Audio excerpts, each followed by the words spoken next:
तो बच्चों आज हम लोग स्टार्ट करने वाले हैं केमिस्ट्री का एक नया चैप्टर।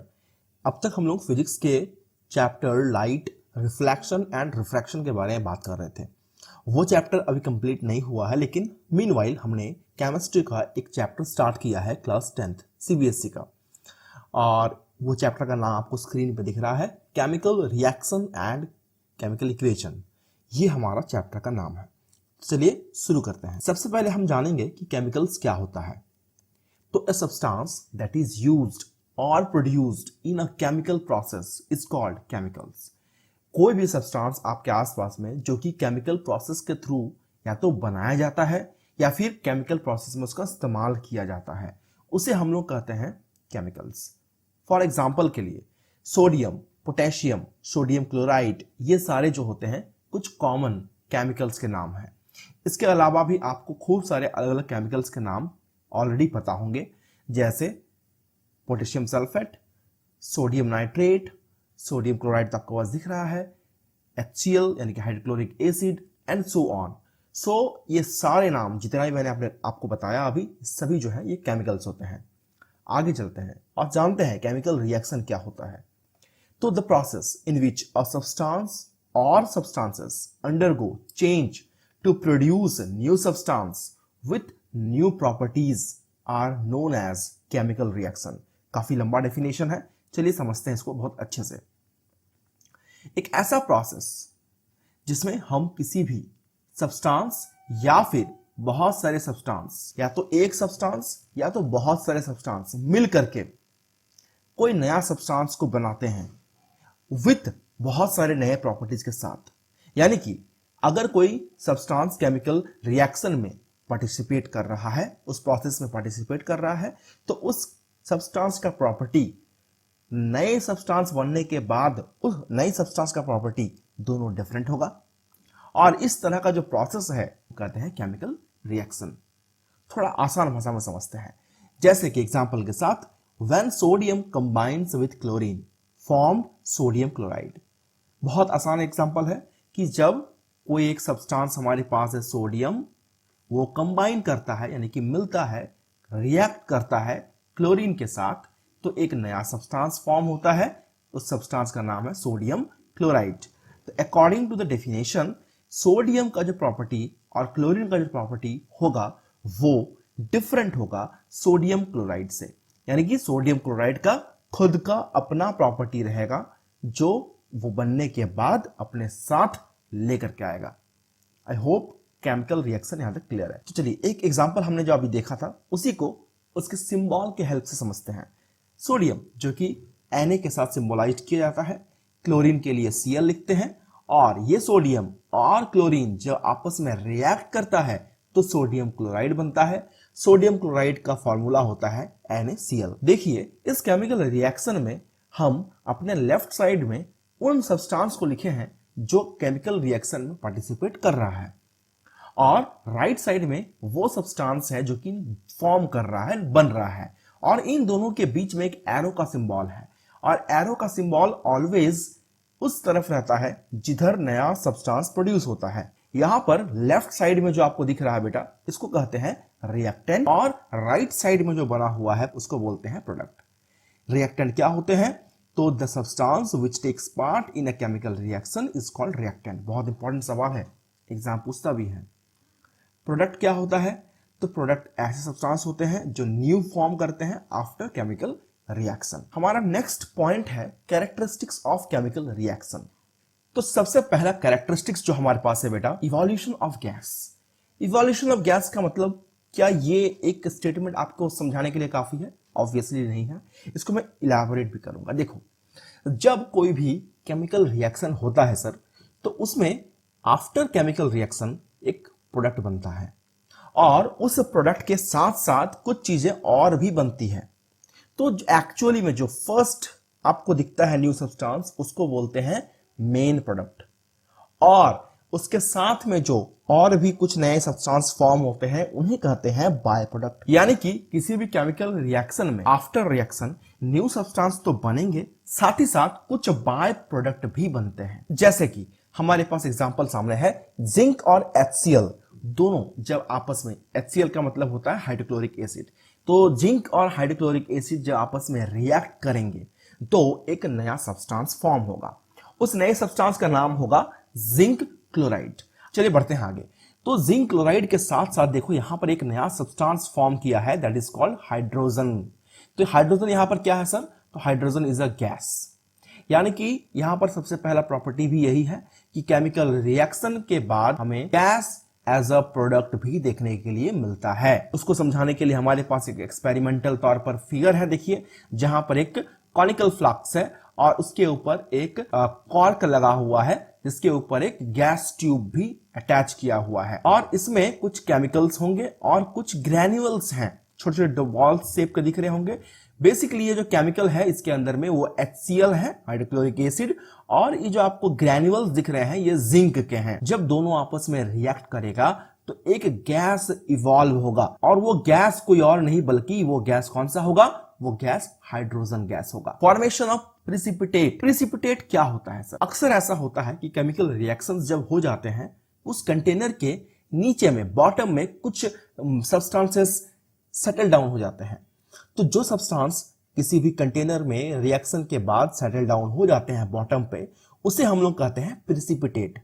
तो चलिए समझते हैं कि कौन सा ऐसा केमिकल रिएक्शन है जहां पर प्रिसिपिटेट फॉर्म करता है। तो देखिए हमारे पास एक पिक्चर यहां सामने है जहां हम लोग देख रहे हैं सोडियम सल्फेट का सॉल्यूशन है एक तरफ और एक तरफ बेरियम क्लोराइड का सॉल्यूशन है और हमारे पास एक कंटेनर है, एक बीकर है।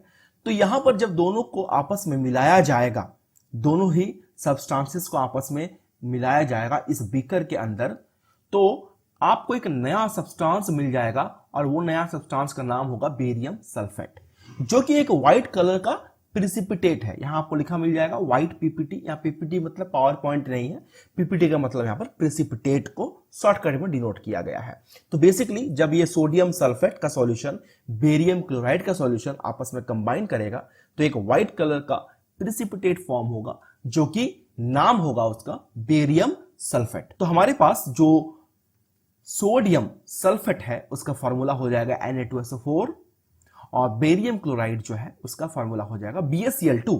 ये दोनों ही जो है आपस में रिएक्ट करेंगे तो ये कहलाएंगे रिएक्टेंट और आफ्टर रिएक्शन ये सब्सटेंस प्रोड्यूस हो रहा है BaSO4 जो कि हमारा मेन प्रोडक्ट है, जो हमारा इस रिएक्शन के बाद बनने वाला नया सब्सटेंस होगा जिसका नाम होगा बेरियम सल्फेट। और एक बाय प्रोडक्ट भी फॉर्म करता है इस रिएक्शन में जिसका नाम है सोडियम क्लोराइड NaCl।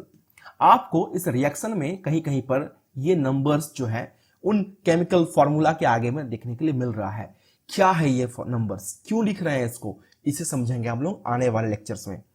चलिए अब समझते हैं नेक्स्ट पॉइंट को। थर्ड पॉइंट हमारे पास है चेंज इन टेम्परेचर, यानी कि केमिकल रिएक्शन में गैस इवॉल्व करता है, ये हमने देखा।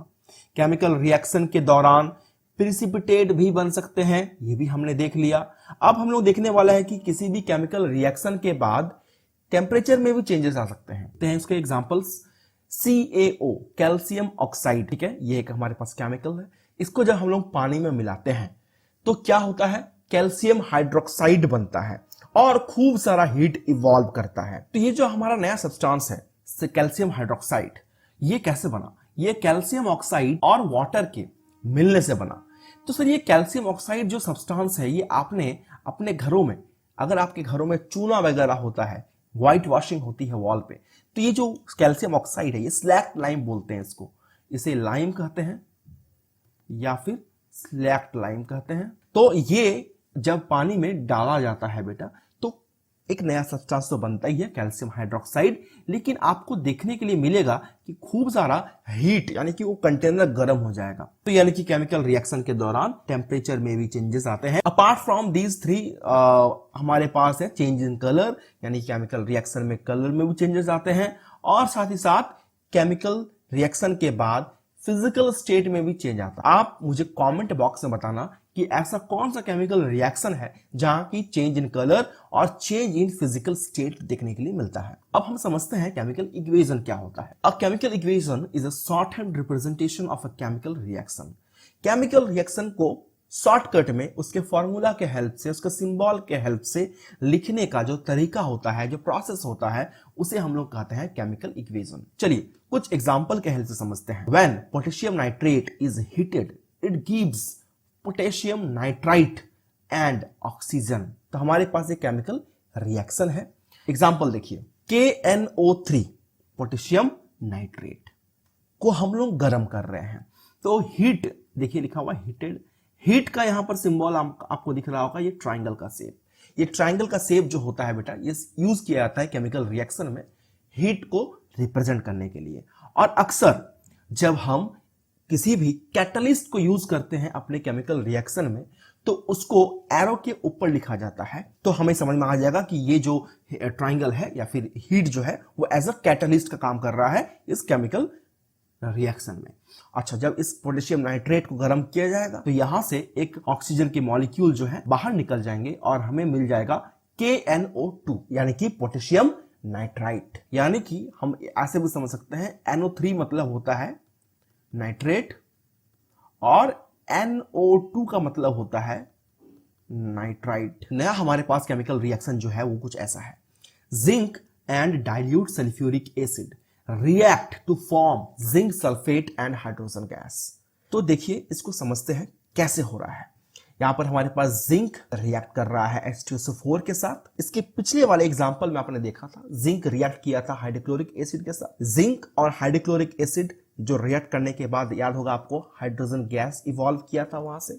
यहां पर भी सेम है, जिंक जो है वो H2SO4 के साथ रिएक्ट करके एक हाइड्रोजन गैस रिलीज कर रहा है। अब आपको इंटरेस्टिंग बात क्या है बेटा, देखो यहां जिंक यहां पर हमारा मेटल है और H2SO4 या फिर HCl दोनों ही केस में एसिड है।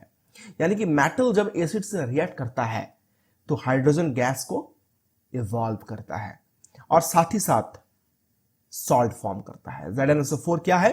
ZnSO4 सल्फेट फैमिली का एक सॉल्ट है। यानी कि मेटल और एसिड जब मिलते हैं सॉल्ट और हाइड्रोजन गैस को रिलीज करते हैं। कुछ रूल्स होते हैं केमिकल इक्वेशन को लिखने के लिए। क्या है वो रूल, चलिए समझते हैं बारी बारी से। The reactant taking part in the reaction are written in term of their symbols और मॉलिक्यूलर फॉर्मूले on the left hand side of the equation. हमेशा जो रिएक्टेंट होते हैं ना, रिएक्टेंट यानी कि लेफ्ट साइड में जो सब्सटेंस लिखे जाते हैं जो कि पार्टिसिपेट करते हैं केमिकल रिएक्शन में, उनको हमेशा उनके सिंबल्स या फिर मॉलिक्यूलर फॉर्मूले के फॉर्म में लेफ्ट हैंड साइड में लिखा जाता है। सेकंड पॉइंट हमारे पास है कि हमेशा अगर आपके केमिकल इक्वेशन में, केमिकल रिएक्शन में पार्टिसिपेट करने वाला जो सिंबल है, मतलब सब्सटेंसेस का जो सिंबल है, उनमें अगर बहुत सारे अलग अलग सिंबल्स हैं, बहुत सारे अलग अलग सब्सटेंसेस पार्टिसिपेट कर रहे हैं, तो वहां पर हर एक सब्सटेंस के बीच में आपको प्लस का साइन देना होता है। ये प्लस का साइन क्या बताता है? ये प्लस का साइन हमें बताता है कि अलग अलग केमिकल जो है आपस में, अलग अलग सब्सटेंसेस जो है वो आपस में कंबाइन कर रहे हैं और केमिकल रिएक्शन को अकम्प्लिश करेंगे और नया सब्सटेंस फॉर्म करेंगे। The product of reaction are written in term of their symbols or molecular formulae on the right hand side of the equation। जैसे कि रिएक्टेंट के केस में था, वो लेफ्ट हैंड साइड में उन सब्सटेंसेस का सिंबल और मॉलिक्यूलर फार्मूला लिख करके हम उसे बताते थे, वैसे ही प्रोडक्ट जो बनेगा उसको हम लोग राइट हैंड साइड में लिखेंगे विद देयर सिंबल या फिर मॉलिक्यूलर फार्मूले।